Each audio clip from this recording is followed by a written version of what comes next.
오늘 디모데 전서 6장하고 디모데 후서 1, 2, 3, 4장을 우리가 함께 말씀으로 묵상을 합니다. 디모데 후서는 이제 사도 바울이 썼던 서신서 중에 가장 마지막 서신이시다라고 이렇게 추정을 합니다. 바울이 이제 순교를 죽음을 앞두고 이제 믿음의 아들 디모데에게 두 번째로 보낸 편지입니다. 이게 아마 네로 황제 때 감옥에 갇혀서 썼던 편지다라고 이렇게 많은 학자들이 말을 합니다.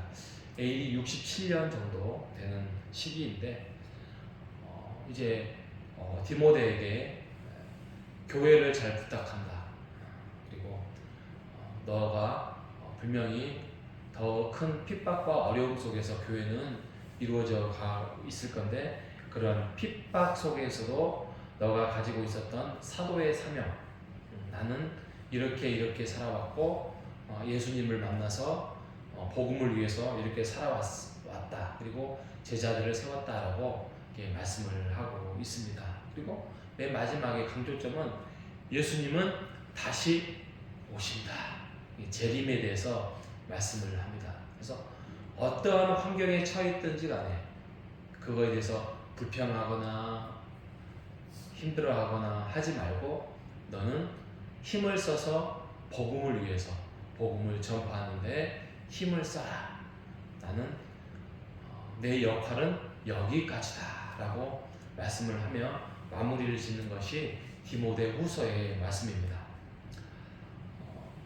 이 네 장을 크게 말하면 1장은 하나님의 말씀을 지켜라 이거예요. 그리고 2장은 그 말씀을 가르쳐라. 그리고 3장은 그 말씀 앞에서 너가 살아라, 거하라. 그리고 4장은 그 복음을 소중하다면 다른 사람들에게도 나누어주고 전파하라. 그래서 지키라, 가르치라, 거하라, 전파하라. 이게 1, 2, 3, 4장의 내용입니다.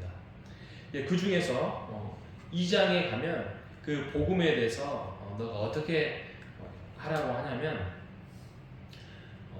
세 사람의 직업을 이야기를 합니다.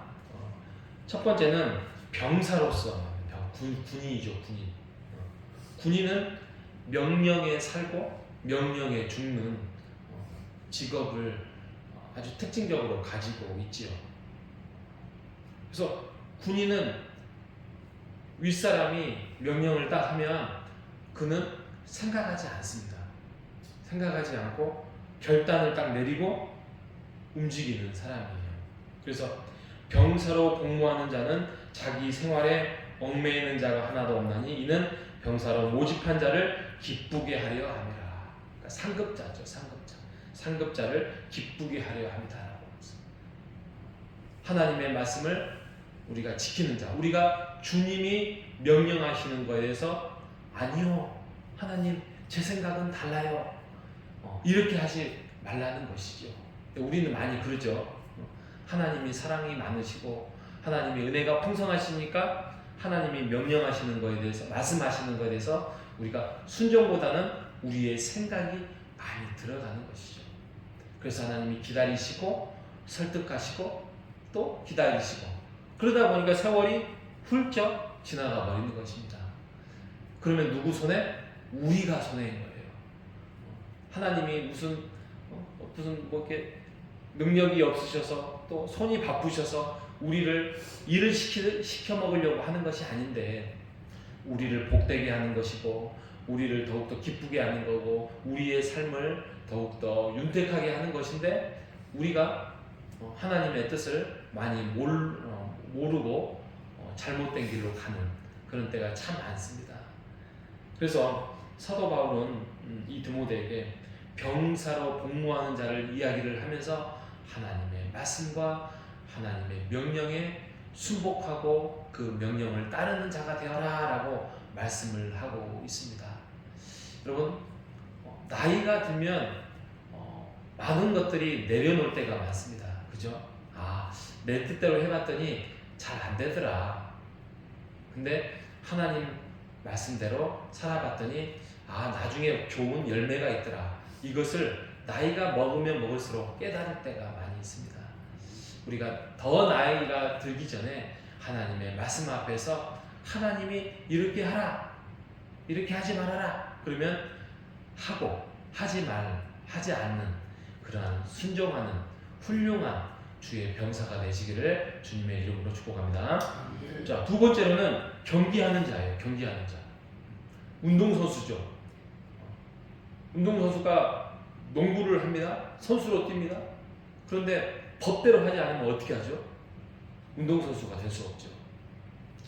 이 운동선수는 법대로 해야만 금메달을 딸 수 있고 승리를 가질 수 있는 거예요.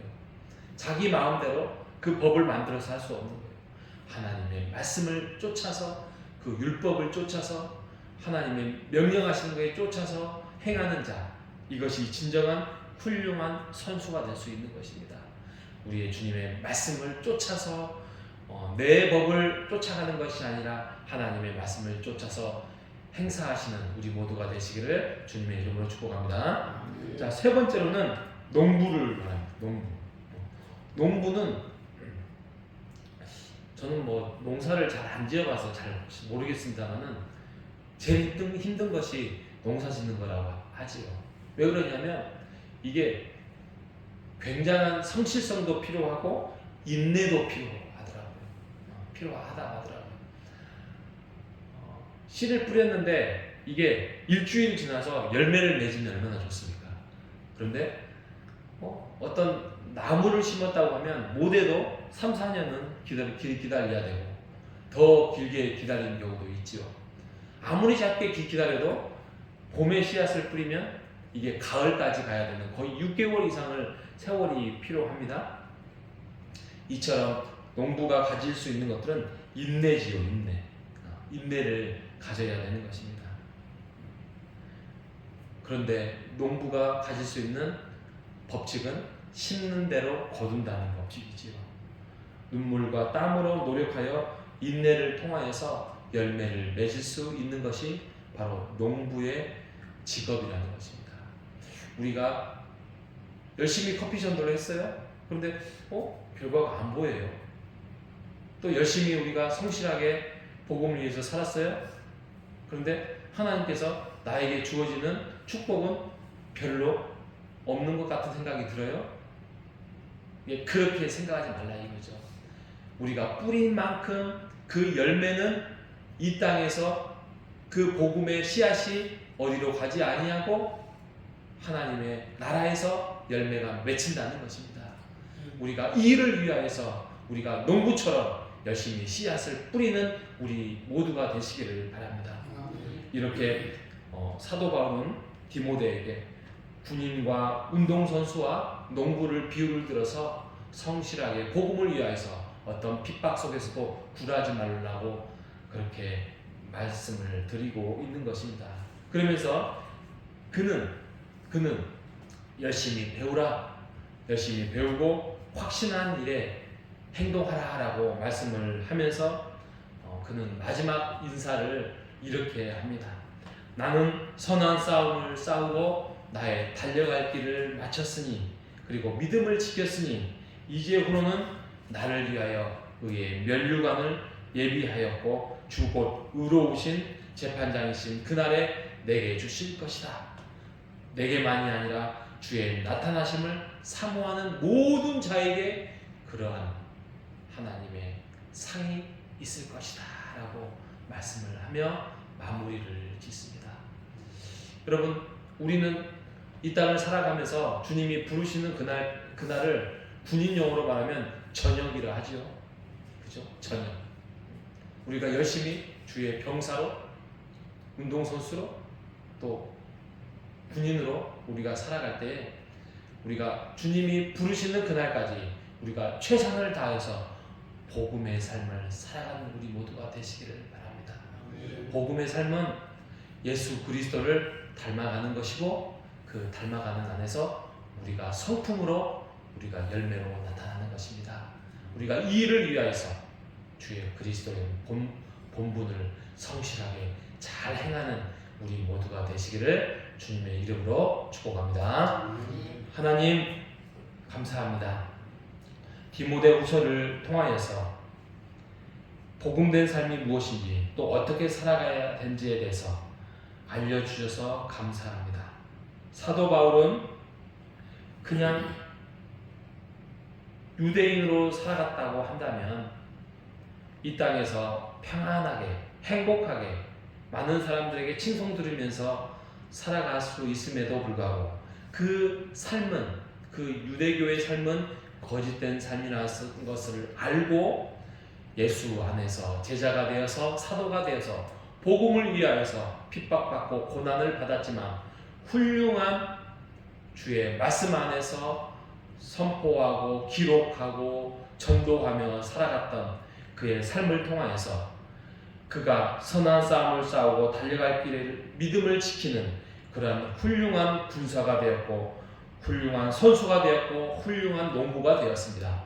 하나님, 우리 또한 예수 그리스도의 삶, 사도 바울의 삶을 통하여서 우리 또한 주님의 훌륭한 병사가 되고 선수가 되고 농부가 되어서 주님이 부르시는 그날까지 복음된 삶을 예수 그리스도를 닮아가는 성품의 삶을 살아갈 수 있도록 주님 인도하여 주시옵소서. 하나님, 금년도 얼마 남지 않았습니다. 금년의 삶을 다시 한번 돌아보고 내년도의 삶을 잘 계획하여서 주님이 우리를 이끄시는 훌륭한 군인으로 선수로 농부로 살아갈 수 있도록 주님 인도하여 주시옵소서. 살아계신 예수님의 이름으로 기도합니다. 아멘.